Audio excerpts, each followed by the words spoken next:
What up, what up, what up? It's your boy Ray V. Let's get it. Sad boy. Sad boy quote of the day. F ain't for receiver. Fields, it's for You fantasy. trying to So sell me let's get who into our deepest fantasies, sucks? baby.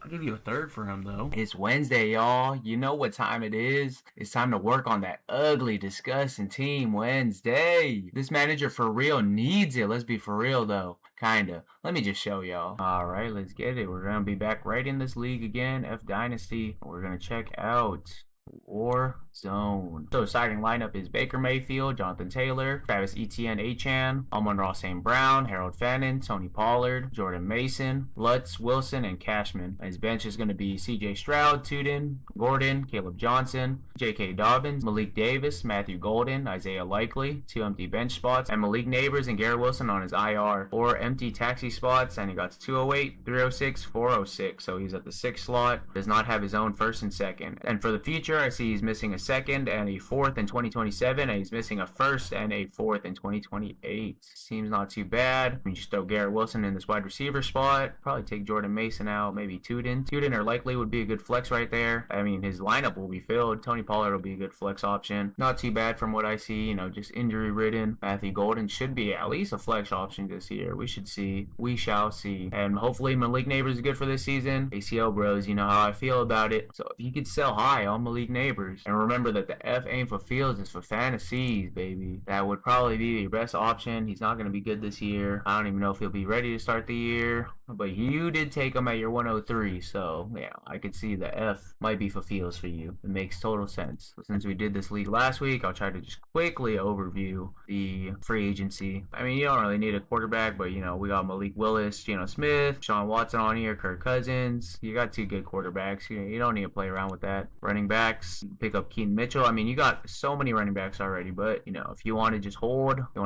value, Keaton Mitchell will probably be good value. LaQuinn Allen, Chris Brooks, Marshawn Lloyd. I think that's it. And then, you know, whatever you end up drafting. Wide receivers right here is going to be Parker Washington. Spend all that money on Parker Washington, man. Maybe trade for some extra fab. Get that Parker Washington on your team. You only got 4 wide receivers on your team. You could probably need them. Some more wide receivers. You can get by with those 4. Probably need some more. Jalen Naylor, Lornoy would be good. Jalen McMillan, Darnell Mooney could be good to start the year, especially, you know, handcuff into your Malik Neighbors, Tyquan Thornton. Nothing too crazy. Tight ends, you know, you can use these guys as your flex. Gunnar Helm, Fryermuth should be good. Dulcich. Any of those 3 guys could be your second flex option pretty easily alongside your Isaiah Likely. Dong is still here too if George Kittle starts out slow or he's not ready. So not too bad. Not too bad of a team. Look at the draft room real quick, and since I set it up, I still have my key right there, so we'll be able to go through this a little faster than last time. Or is he right here? He has, what did he have? 2-8. So he had the 2-8, 3-6, 4-6. Okay. So it's the 20th pick right here. So I wish there was numbers here, so now I gotta count. So around the 20th pick would be around right here. Ted Hurst, Surratt, Malachi Fields, Chris Brazzell, Jacoby Lane, Katron Allen, Kalen Black. That area, that tier of players right here. For him, I would pick Ted Hurst. I would take Ted Hurst. Surratt might provide more quickly, might provide more this year. Same with Malachi Fields. I mean, Malachi Fields, you can handcuff your Malik Neighbors if you want to play it like that. I just think Ted Hurst has the most future value right here. He'll be on the field this year as the X. They are hyping him up. I could see him being like a main wide receiver for their future. Probably get rid of Godwin by this season, end of this season. And it'll be Ted Hurst, Egbuka, and McMillan, in my opinion. So I think Ted Hurst is the best bang for your buck right here. Probably won't help you out super much this year, but he will help you out eventually, is what I like. Malachi Fields, definitely could see you going for him right there. And then obviously, if Emmett Johnson, as much as I like Emmett Johnson, I mean, you got so many running backs. Obviously, you always want to draft for value, trade for a position, but you know, it seems like not a lot of movements happening. If that's how it is, you know, that's it. It is what it is, and you just have to reach and take your positions of that same tierish. In a perfect world, you trade for position, but you got a bunch of good running backs right here. I would try to skip him if you could. Maybe trade back during the draft if that falls to you. Sean Stribling if he falls. Zachariah Branch. If any of those guys fall to you at the 20th pick, I would take them over Hurst, obviously, but if it falls out the way that I have it right here, I would take Ted Hurst. Ted Hurst would be my pick. Your next pick is going to be 3-6, so this is going to be the 30th pick. You are going to be around right here. Max Clare. I would not be surprised if Adam Randall gets pushed all the way up somewhere right behind Kalen Black, maybe even in front of Kalen Black by the time our draft goes around. Sometimes in drafts, I've seen Adam Randall get pulled up. There's people running back needy, so just running back needy people. So if he goes all the way up, you know, that just pushes one of these wide wide receivers down. Max Clare, I would probably skip Max Clare. We saw the tight ends on the waivers, so it seems like people don't really give a damn about tight ends. So I might just skip him just because that's the economy of the league right now. Damon Claiborne might get pulled up too. So if any of these wide receivers fall, I'd probably like them more, like Xavier Thomas even, Skylar Bell, Caleb Douglas. If you're here, Max Clare, Adam Randall, I'd just take Adam Randall. Or if you want to call your shot on Damon Claiborne, call your shot. I don't think I would take Max Clare or Raridon right here. Would not get cute and try to take Ty Simpson. We're in a 1 QB league here. The other guys I would look at are Bryce Lance and Cyrus Allen, but at the 30th pick overall, I think I would just stick up here. Yeah, the 30th pick, I would stay in this area right here and just take your tier. Take the best player of this tier, best value of this tier. Probably, technically, it should be Max Clare, but I would take Adam Randall easily right here. Mike Washington, Damon Claiborne. No, Randall. I think I like Claiborne more. Claiborne's getting a little bit of steam on him. Might like him more, but Mike Washington, direct handcuff. Should be the direct handcuff to Ashton Genty. Kubiak loves that 1-2 punch system. Hey, maybe that's what they're going to do over there. No idea yet. Hey, he could have a role. Mike Washington could have a role. And down here, you're going to be 4-6. So that's the 42nd pick. You will be around Kevin Coleman, CJ Daniels, Malik Benson, Brennan Thompson, Deion Burks, Kobe Young, Jam Miller, Hayden Reich, Jamari Taylor, Seth McGowan, Robert Henry. So all these guys, really, they're just going to be all in the same tier. I'm not going to lie to you. They're all going to be guys who we have hopium for, may not even see the field this year. Kevin Coleman Jr., I mean, he could get onto the field. I mean, it's a wide open wide receiver room, or he could just learn from whoever's right there, Tutu Atwell, whoever's in front of him. CJ Daniels, he should be good when like Devontae Adams and all of them leave. Puka somehow doesn't get re-signed. CJ Daniels, Mumpfield, they should turn up probably, hopefully Ty Simpson's able to throw it to them. Malik Benson, somebody on the Raiders has to come out of that wide receiver room, you know what I mean? And they put draft capital into him. Brennan Thompson, he's supposed to be Tyreek Hill. McDaniels went crazy about him, so maybe Deion Burks, he should be on the field. These guys all just have something about them where you could write something positive about them, say something about them that makes you feel like they could be something. So any of these guys, really, they're all just dart throws right here. They should all be like good picks, you know what I mean? Nothing too crazy there. Obviously, you could trade around, trade back. If someone wants to give you a fourth next year for this 4th round pick, I mean, I don't love CJ Daniels, Kevin Coleman that much. You always do something like that. You could always try to trade up as well, but I kind of like where you're at, especially with like this Ted Hurst, Surratt, and Malachi Fields pick at your 2-8. Your 3 and your 4, I don't really care about it. I mean, if this is Adam Randall right here, this is probably the best bang for your buck. Adam Randall could pop off into something. I mean, obviously he can go into oblivion. He could just fall into the void and be nothing as well, but his value is like volatile where you could sell him pretty high if he just becomes like the pass catcher, what he's projected to be. So we will see. We will see. I totally forgot to go over the roster settings in the beginning, so here we go right here. It's a 12-team Dynasty League. Our starting lineup is going to be 1 QB, 2 running back, 2 wide receiver, 1 tight end, 2 flex, 2 IDP, 1 kicker, and then 10 bench spots. Not the biggest bench, but also not the smallest. I feel like 10 is a good medium. But as you can see on our waivers, there's still a lot of good players right here still a lot. Now we will go into the trade of things. We'll check out Warzy. So he has 1, 2, 3, 4. I'd say 4. Say Taylor, ECN Achan, Pollard, Studin, and J.K. Dobbins. These are all good, real good pieces. Malik Davis has a chance if Jaden Blue doesn't turn up, and I forgot the other guy, Phil Maffa. Those guys don't do anything this offseason. They're totally comfortable with going with Malik Davis here. At least as the 2 and the 1-2 punch with Javonte Williams. Every year, Aaron Jones,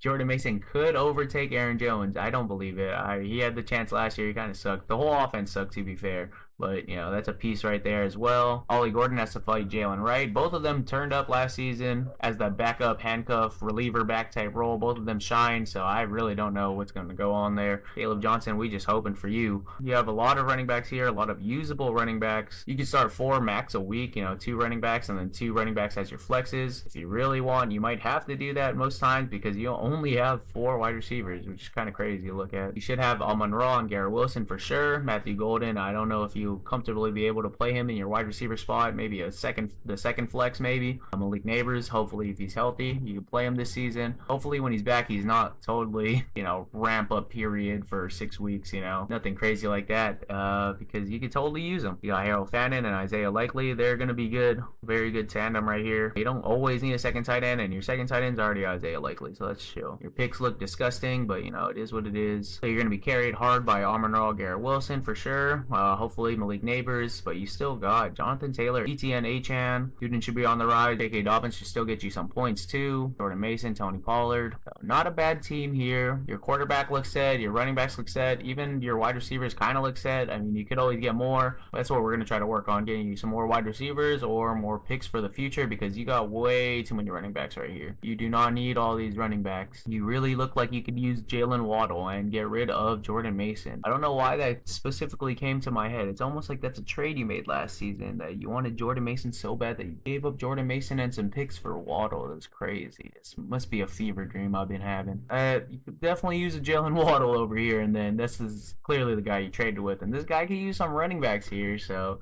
that's crazy how that works out. You could even get like a Wandale from him. If you give him like J.K. Dobbins for Wandale, I wouldn't be too mad at that. I don't love Michael Wilson. I would not want to try to trade for him. If you can give him like Tuden and something for Burden, that'd be pretty nice. I mean, I feel like you really want to keep Tuden though, because you drafted him at 208. So feels like F is for feels for you, is what my sources are saying.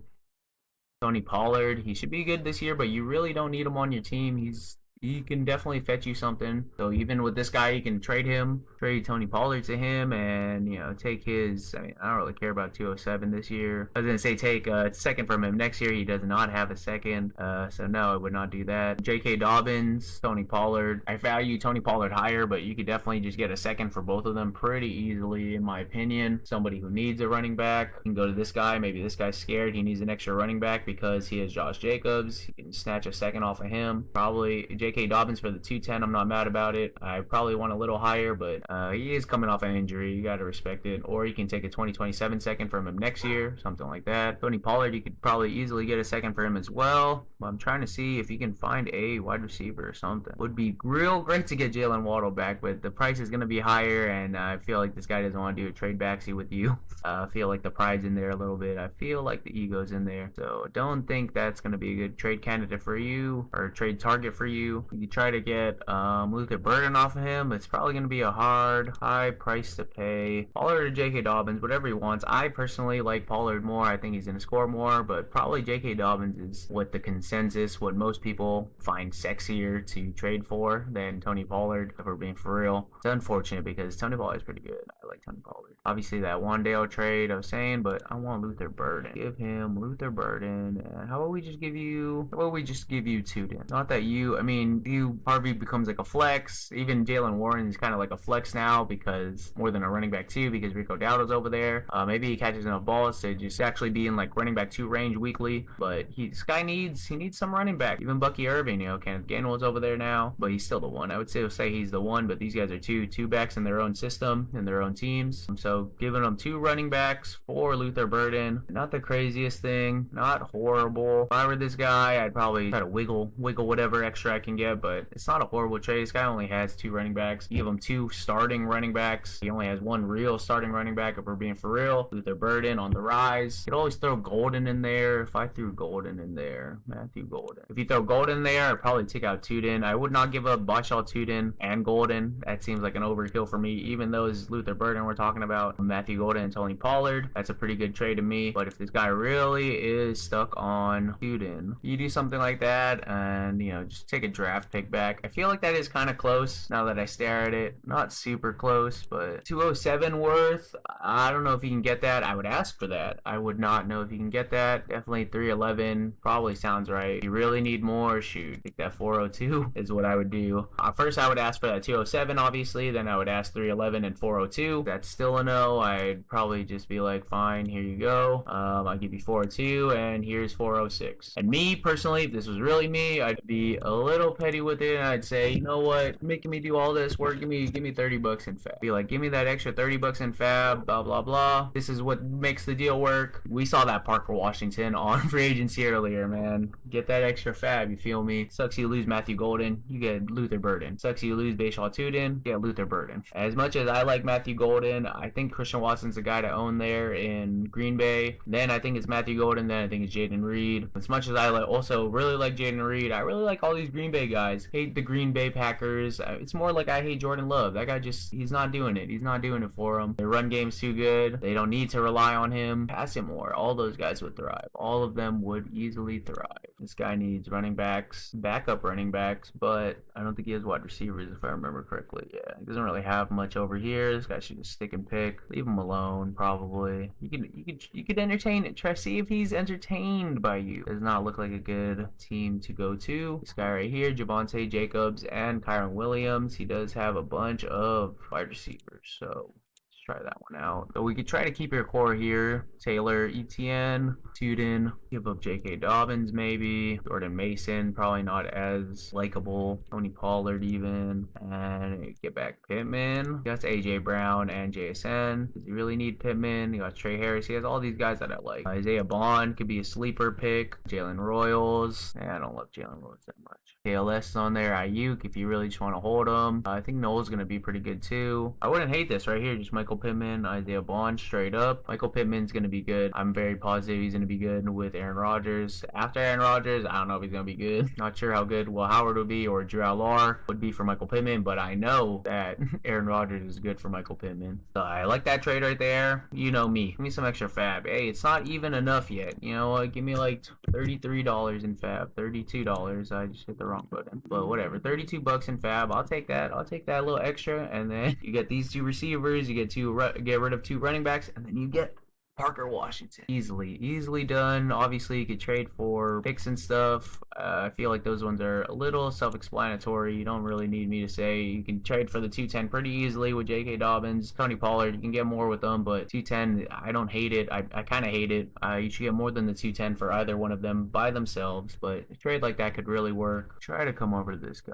I think Sutton's still pretty good. I feel like his value has depressed heavily because Jalen Waddle is over there. Broncos should run the ball more. Bo Nix coming off his ankle foot surgery, whatever it was, when he broke it in the playoffs, should lead all to the Broncos, running the ball more. But I really like Courtland Sutton. Feel like he's a good buy low. So if you want to just get a positional swap right here, J.K. Dobbins, I would rather get rid of J.K. Dobbins than Tony Pollard if I'm being honest. J.K. Dobbins, Tony Pollard for Courtland Sutton straight up would do it. You need to throw a pick either which way, or if you need to add some fab to yourself, shoot, I'd do that all day. Try to do one more. Let me see. This guy got Breece Hall and Scatabo, but he has nothing else. He has nothing else at running back. Doesn't really have wide receivers either. If you want to take Coker or Downs from him, I would be so down to get Josh Downs more than Coker, even though I like Coker. Definitely can't take them both. You don't need a wide receiver that bad, or you getting rid of someone actually good. I mean, you can still give him Tony Pollard, Josh Downs, maybe like if we're really gonna cry about it, you can give him like a fourth, give him something like that. If he really wants a third, if he wants a third, you say, all right, you give me that fourth, and I'll give you a third,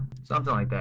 That's literally how negotiating goes. That's how the counter button goes. Literally just back and forth until something agrees. Tony Pollard, J.K. Dobbins, whichever one you want to get rid of. 306, give me Josh Downs, and 403. The guy really wants a third. If you just want your 406, I'm totally fine with that too. Just try to get you another extra wide receiver just for the depth of it. You clearly have the depth in running back. Your quarterbacks are fine. Your tight ends are fine. That's pretty much it. That's all I would really focus on is getting another wide receiver. Obviously, if Matthew Golden is good or Malik Neighbors is totally healthy when he comes back or when to start the season, whatever, you could really get away with 4 wide receivers. You really could, but it doesn't hurt to get all this depth. You got a good team. This is a good team right here. Not bad. Final thoughts, this team's fine. This team's pretty good. Seems really not that bad. I mean, if you really want to tear this down, you send JT away. If you really want to tear this down, you send Mayfield away. Try to get a second out of him. Maybe package your second. Try to get a first next year if someone was down for that. Jonathan Taylor, try to get a first plus out of him. ETN Achan, I'd probably get rid of him too. I would keep Amon-Ra St. Brown. Would not try to deal him out unless someone gives you some fat deal. Harold Fannin, probably just keep him. Tony Pollard would piece him out. Jordan Mason, piece him out. Would keep CJ Stroud, but you could totally piece him out too if you really want to just go get Malik Willis off the waivers. Tudin, probably young enough where you can keep, but if you want to just sell high, this might be his peak. If he underperforms, this is clearly, obviously his peak. This is the highest he'll be. The hype train is here. So if you don't believe in him, I would get out right now. Caleb Johnson, if he touches that NFL field during a real NFL game, you probably sell him. J.K. Dobbins, you got to sell this guy. Matthew Golden, you could probably keep him. Isaiah Likely, probably keep him. Malik Neighbors, keep him. And Garrett Wilson, you could probably piece him out if you really want, but that core right there, Malik Neighbors, Garrett Wilson, Amon-Ra St. Brown, I don't care about the rest. CJ Stroud if you want him. If you don't want him, Harold Fannin as well. That would be a great core to have, and then just send everything else away, sell everything, fire sale, rebuild for next year. You totally do that. Super lame that way. It's not super lame to be tanking. It's super lame to give advice on tanking because what else am I supposed to say? You know, get a first and a second for Jonathan Taylor. If you don't get a first and a second, I'm not selling Jonathan Taylor. You spite everybody after that. You know, you don't get a first out of Travis Etienne, stick and stay there. You know, it's just not fun advice to give because it's like the most obvious thing. You know, very blueprinty, very, you know, sell high, sell your biggest guy, sell him for the most, put him on the auction block, have all the managers in your league bid for him, and you just get the highest price, sell them all single. You know, it's very obvious, it's very not fun to advise because it's very simple, but seemed not too bad. You'd stick and pick. The 208 looked very promising. 306, 406, Adam Randall at 306, that'd be nice. I feel like he's gonna get jumped up into the higher third round, maybe even the back end of the second. I feel like he's just gonna get pushed up. That's how running backs are usually. Our draft is in, I think it was like 30 something days, so as we get closer to the actual season, everyone's just gonna get pushed up, but that means people are gonna fall, so maybe you get some better wide receivers over there, so it'd be a better pick, but don't be afraid to trade up those picks, that 306 and 406. 208 probably would keep though. Not as disgusting as I thought it was initially. Whatever, man. I hope y'all like the team we worked out today. My insights are A1 and should make you think about your own team or make you itchy for another startup draft or some. Scratch that itch. You won't. If not that itch, then you best scratch your daily dose of send that trade. Send it. That's it for today, though. Don't forget to like, comment, and subscribe. And remember, rebuilds fade, dynasties reign. Call me a lover boy, simp, Libra. It's more than lovesick. I got a fever. Feelings overloading. Not to be a diva. Standing 10 toes down. I'm not gonna leave you.